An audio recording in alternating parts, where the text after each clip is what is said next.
Welcome to At the Stroke of Midnight, the very first chapter. Estelle still remembers the happier times where everything went to hell. Her mom had been a beautiful woman with delicate features, dark skin the color of hazelnut, and a head full of beautiful curls. Her dad was equally handsome, being sharp where her mother was curved, with chestnut-colored skin, and usually wore his own long hair and locks. From the time she was born, Estelle had been the light of their lives. In fact, that's how she got her name. They had movie night every Saturday, went out for ice cream nearly every night, and best of all, both of her parents would randomly hug her just to remind her how much they loved her. Then it changed when she turned 14. Mom had to go to the hospital because she collapsed at her job. Brain cancer, the doctors had told the small family. And then a month later, she was gone. Her mother was gone. It had felt like her tears had only just finished drying when her father had remarried. Linda was everything her mother was not. Cold, with a sneer that could make even the strongest of men cower. Her two daughters, Harper and Rebecca, were equally horrible, being the snobby brats that they were. They were only a year younger than Estelle, but with the way they act, you would think they were 8 years old. The three of them were so bad that they forced the housekeeper, who had been working for them since before Estelle was even born, to quit, and then every subsequent housekeeper after her. After the 20th woman had ran out the house crying, her father put his fist down. "You can't be serious! Who else do you expect to clean the house and do the laundry?" Linda spat while they ate dinner.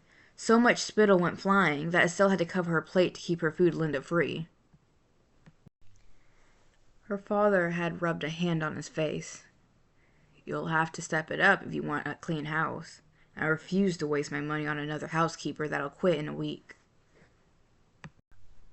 "But I don't want to do my own laundry," Harper whined. "You'd be too stupid to do laundry. I bet you'd stain everything you touch," Rebecca laughed. Harper gasped before shaking her head, her braids flying wildly. "I would not!" "You would too." "Girls!" Linda yelled, causing both girls to go back to their dinner before blinking at her husband. She put a hand over his, lowered her voice into a sultry tone. "Baby, that would be too much work for me. We have 3 teenage girls, and it would be too much for me to keep up with." Her father took his hand back. "And they're old enough to clean up after themselves. This is final." It wasn't too bad at first. I still had to look up a tutorial on how to do laundry and how to make her bed the correct way. After a month, it was obvious that she was the only one making effort in keeping her room clean. Especially so when her father had decided to make an example out of it one morning. "See, this isn't too bad. Look at how Estelle keeps her room tidy. The rest of you need to step it up." Then her dad ruffled her hair and left for the day, leaving her alone. She was just turning to go back into her room when she felt something grab her hair. That's not right. "You little wretch!" Linda yelled, her hand tightening so tightly that Estelle feared the patch of hair would fall out. "How dare you embarrass me in front of my husband! Since you want to clean so bad, go clean our rooms." Tears pricked in her eyes as Linda threw her to the ground. Estelle tried to stand up, only to be kicked down. "And don't you breathe a word of this to your dad." The words hung in the air as Linda walked away. Her daughters looked shocked at what their mother had done.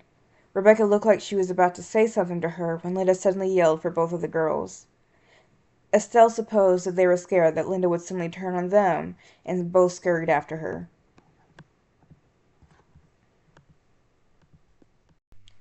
She wasn't sure how long she lay there, tears streaming down her face, before she finally got up. Estelle did what she was told and cleaned up her stepsister's rooms, along with the main bedroom. It took all day, and she was just finishing when it got dark. When her father walked through the door, Estelle's first thought was to run into his arms and tell him about today's events. But she looked over to see Linda standing there, arms around her dad, giving her a subtle shake of her head. Life for Estelle went downhill from there. A month after the initial incident, she tried to push back. only for Linda to run to her dad about the disrespect Estelle had shown her. For that infraction, Estelle had lost the right to her phone and laptop. After that, she slowly lost more and more of the things in her room until it was nothing but a box with a bed. "Dad, you have to believe me. I'm not doing any of that," Estelle had cried to her father one night during one of the rare moments that they were alone. She prayed that her father would see through the lies, but the response she got only made her heart sink. "I know you're acting out because you miss your mother, but you have to understand that Linda is the woman of the house now. You have to listen to her," he said with a smile that Estelle was sure was supposed to be reassuring, but she could only feel the betrayal that her own father had turned against her. "Yeah, okay," the girl said dejectedly. "That's my girl." Her dad pulled her close and kissed her temple. As the years went on, Estelle was forced to do more than just clean the rooms and do the laundry, her chores piling on until she was basically an unpaid servant. Her only saving grace is that Linda hadn't figured out how to convince her dad to pull her out of her private school, so there was a place she can go without her stepmother breathing down her neck. One day, Estelle was packing to get ready to go home. Her mind was going over the chores she would have to do if she wanted a meal before bed. She was just about to leave the classroom when her teacher, Mrs. Jackson, stopped her. "Miss Estelle, can I see you for a moment?" Miss Jackson called her as she took something out of her bag. "Ma'am?" Estelle walked over curiously. Her teacher smiled as she held out a heavy leather book.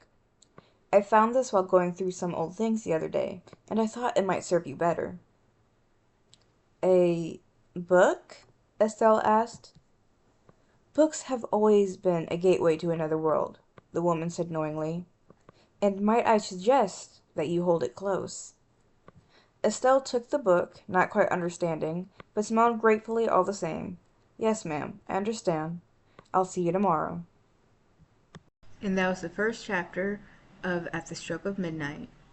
I hope you enjoyed the story, and I hope to see you again soon.